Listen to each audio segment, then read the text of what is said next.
The equation for instantaneous rate of change at point A is the limit as h approaches 0 of f of a plus h minus f of a all over h. I'm going to walk you through how I got that definition. Let's say that I'm trying to find the derivative or the slope of the tangent line at the point 2, -1. I'm going to call this original point A, which means that the y value will be f of a. And then I will say that the difference here is h, so this point will be a plus h. And it doesn't matter how large this difference is, this is still going to be a plus h, where h is the difference. And then the actual point on the graph is going to be a plus h, comma, f of a plus h. In order to find the slope of the tangent line, I need to push this h as close as it can possibly be to 0. Because if I find the slope or the average rate of change between these 2 points, I'm not finding the slope of the tangent line. I'm finding the slope of a secant line between these two. As h gets smaller, so as we push h closer to 0, the slope of the secant line starts looking more and more like the slope of the tangent line. So here's when h is a little bit smaller. I'm going to make h really, really small now and put it right next to a. H is almost equal to 0.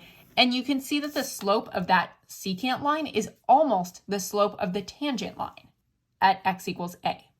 So with my points a, f of a, and a plus h, f of a plus h, I can plug those into the slope formula. And I would get that the average rate of change between them is equal to y2 minus y1. y2 in this case is f of a plus h. So I would do f of a plus h minus y1. y1 is f of a. All over x2 minus x1. This is x2. This is x1.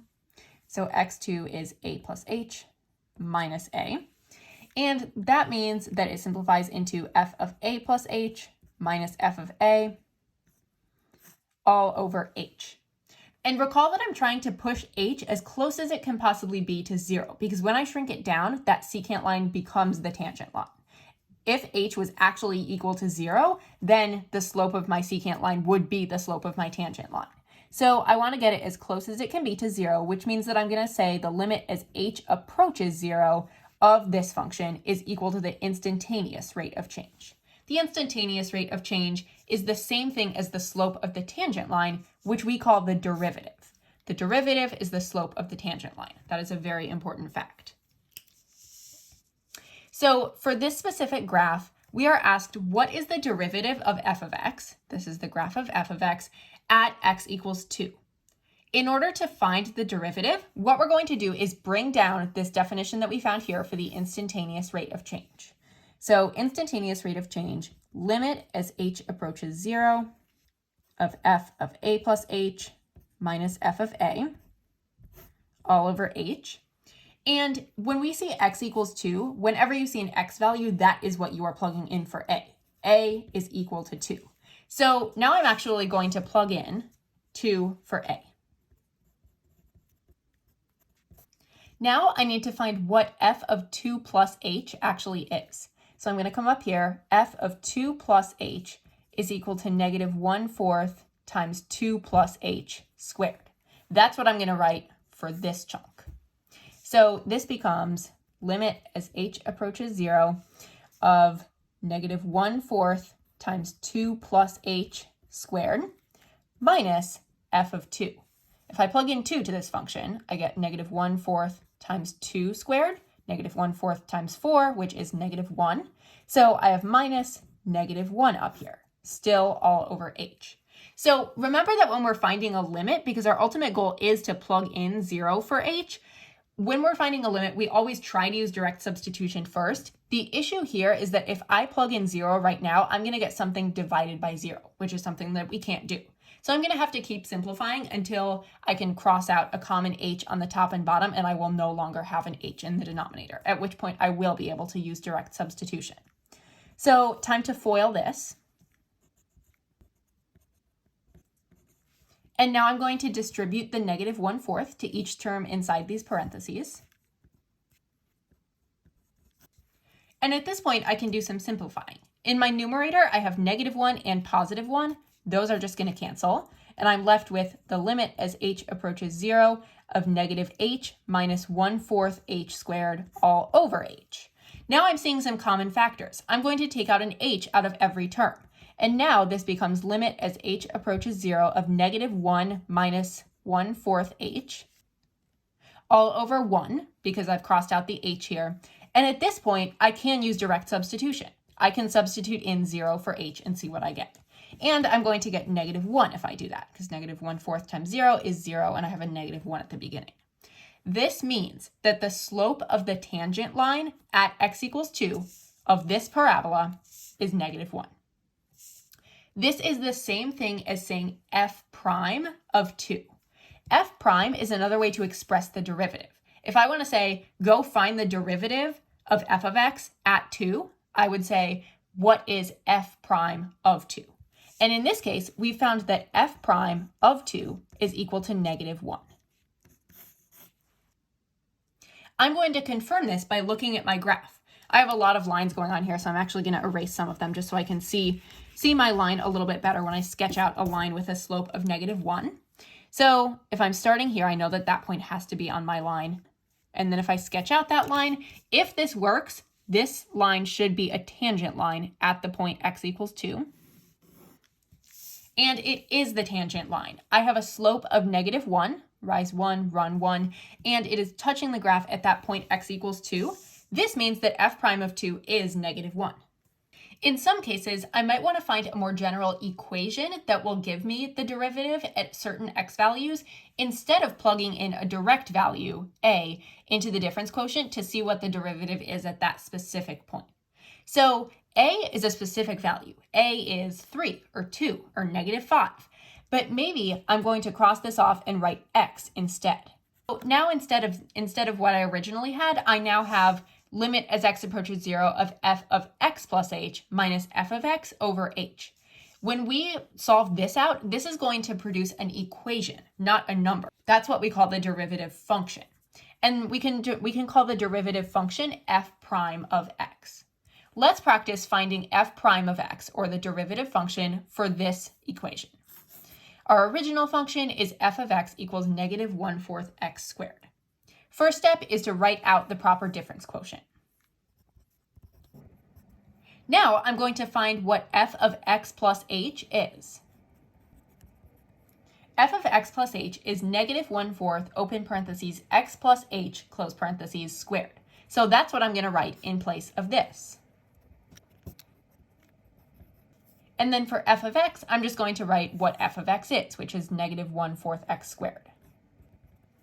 At this point, I'm going to FOIL what's inside here. And now I'm going to distribute the negative 1/4 to each term inside these parentheses. And now I have a common term up here. I have negative 1/4 x squared and positive 1/4 x squared. These can go away, and I'm left with the limit as h approaches 0 of negative 1/2 xh minus 1/4 h squared all over h. I'm going to pull out an h from the numerator.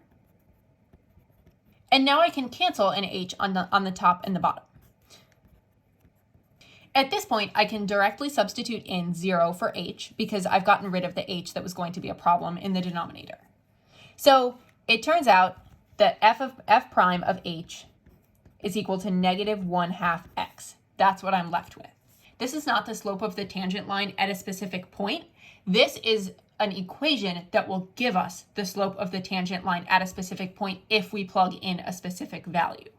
We have this amazing equation now that's specifically tailored to f of x. F prime of x is specifically made for this function, and the only job of this function is to tell you the slope of the tangent line at whatever x value you want. Let's try a pretty easy one. So we know that the slope of the tangent line of f of x at 0 is going to be 0. Because if we sketch out that tangent line, it's going to be 0 when x is equal to 0. So let's plug in 0 to this equation down here and see what we get. F prime of 0 is equal to negative 1/2 times 0, or 0.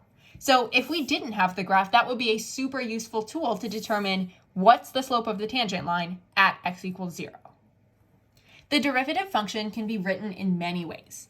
As we saw before, we can write it as f prime of x. We can also write it as dy over dx. we can write it as y prime, we can write it as d over dx of f of x, and these are all ways that we can write the derivative function, which means the derivative function tells us the slope of the tangent line at any point we want. It has an x in it.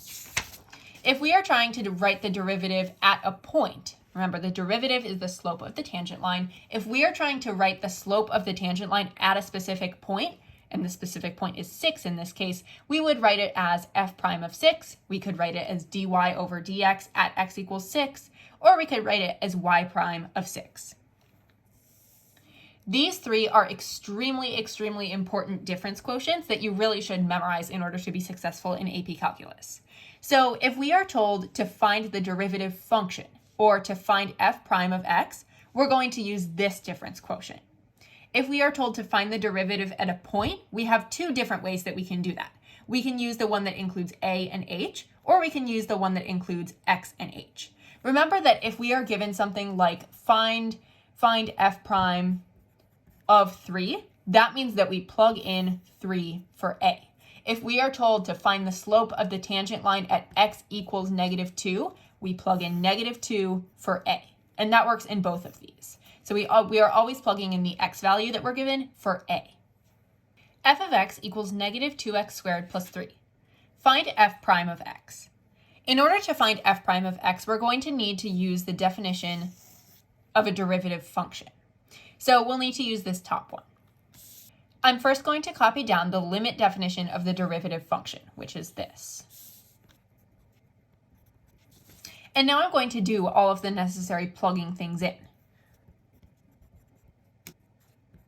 When we write minus f of x here, it's important that we keep the entire f of x in parentheses so that we can distribute the negative in the next step. Now I'm going to FOIL and distribute the negative.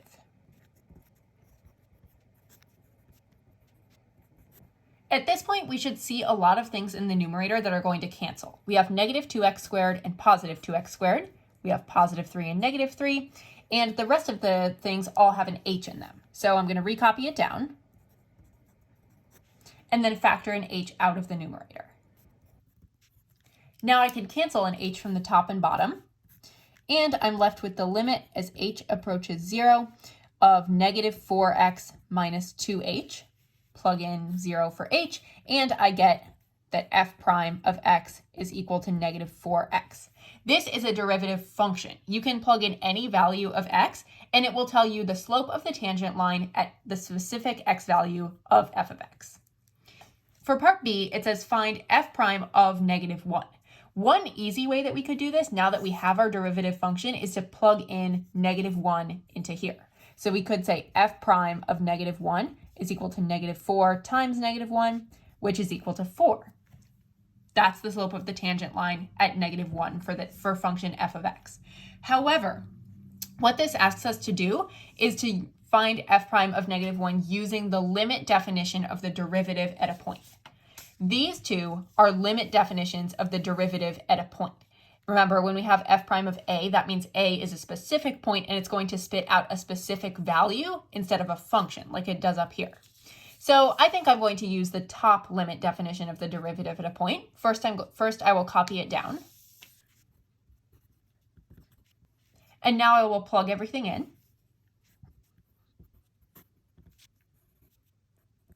And I did rewrite -1 plus h as h minus 1 because I think that's going to be a bit easier to factor.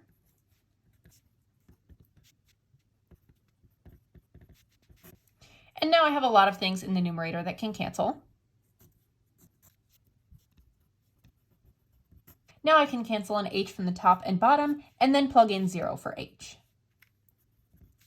And when I do plug in 0 for h, I get that it is equal to 4. F prime of -1 equals 4. And this matches what I got when I plugged it in to the actual derivative function. Turns out that part C is also actually asking us to plug it into the derivative function, which I already did right up here.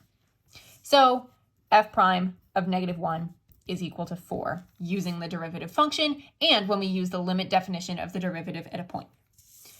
Part D asks us to find f prime of -1 using a graphing calculator. So in order to do this, there's a specific way that we use the graphing calculator to find this. First thing is to press the math button.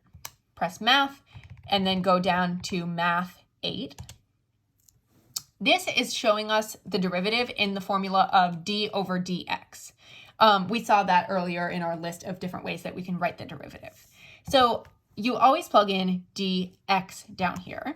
So it's d over dx of, and then we plug in our original function up here, negative 2x squared plus 3. And then over here, this is where we put in what we're trying to find the value of. And it's asking us to find f prime of negative 1. So we will plug in negative 1 here. And it gives us 4, which confirms our answer. This here is our graph of f of x. So in order to confirm that f prime of negative 1 is 4, what I'm going to do is go over to negative 1, plot the point, and then draw a line with a slope of 4 and make sure that it is the tangent line. And it is the tangent line. So that's what we solved for in a graphical representation. F of x equals 1 over x minus 2. Find f prime of x. Here I'm going to have to use limit as h approaches 0 of f of x plus h minus f of x over h. And now I'm just going to plug everything in. At this point, I have two fractions in my numerator, and I'm going to need to get them to a common denominator if I want to combine and simplify them. So this will become limit as h approaches 0 of x minus 2 all over x plus h minus 2 times x minus 2. That thing is my new denominator. Minus x plus h minus 2 over this same thing, over x plus h minus 2 times x minus 2. And now I have a lot to combine.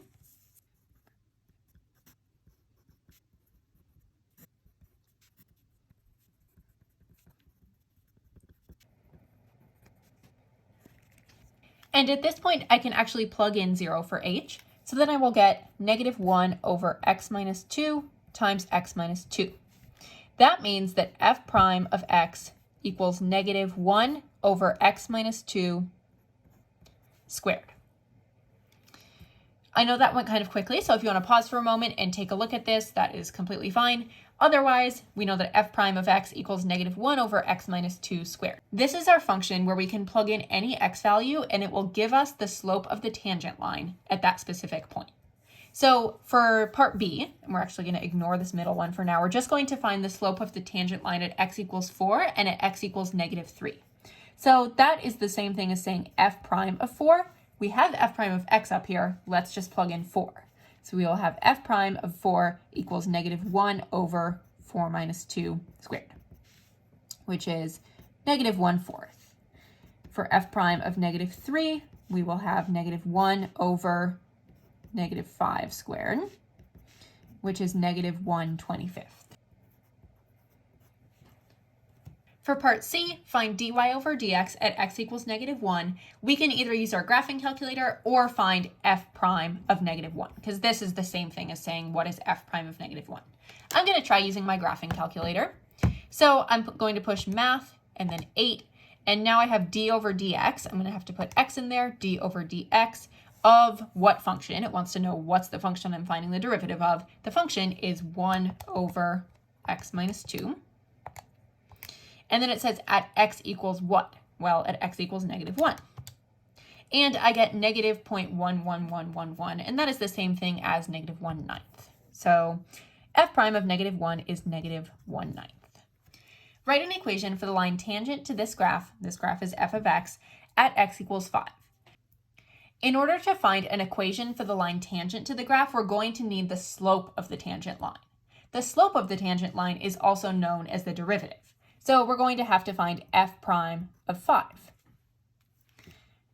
So I'm first going to copy down my limit definition for the derivative at a point. And now I'm going to plug in 5 for a.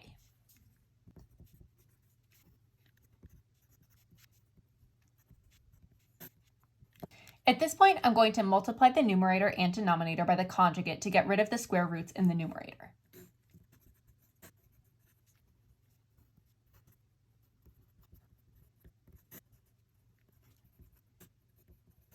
Now I can cancel out an h from the numerator and the denominator. And now I can plug in 0 for h because I've gotten rid of the problematic h. I canceled that out from the numerator and the denominator. So now I just have 9 over 3 rad 3 plus 3 rad 3, which is the same thing as 9 over 6 rad 3. And if I want to go ahead and simplify that more, I can say that is the same thing as 3 over 2 rad 3. So f prime of 5 is equal to 3 over 2 rad 3. I could go get a decimal approximation of that, but it's fine to leave it as a radical for now. However, this is not my actual answer. This is only the slope of the line tangent to the graph of f of x at x equals 5. I need the entire equation. In order to write an equation, I need a point and a slope. I have my slope. My slope is m equals 3 over 2 rad 3. And then what my point is going to be, it's going to be 5 something. I'm going to need to plug in 5. I need to find f of 5 to find what my y value is going to be. And f of 5 is equal to 3 rad 3. So my point is 5, 3 rad 3. Now I have my point, I have my slope. I'm going to use point-slope form and write an equation of the line. Y minus y1 equals m times x minus x1. So it's y minus 3 rad 3 equals 3 over 2 rad 3 times x minus 5. And that is my equation of the line that's tangent to the graph of f of x at x equaling 5. Now I'm asked to find y prime. Y prime is the same thing as f prime of x. It's the same thing as dy over dx. It's just another way of finding the derivative. So for this one, I'm going to need to use the limit definition of the derivative. Now I'm going to need to rationalize, so I'll multiply the numerator and denominator by the conjugate.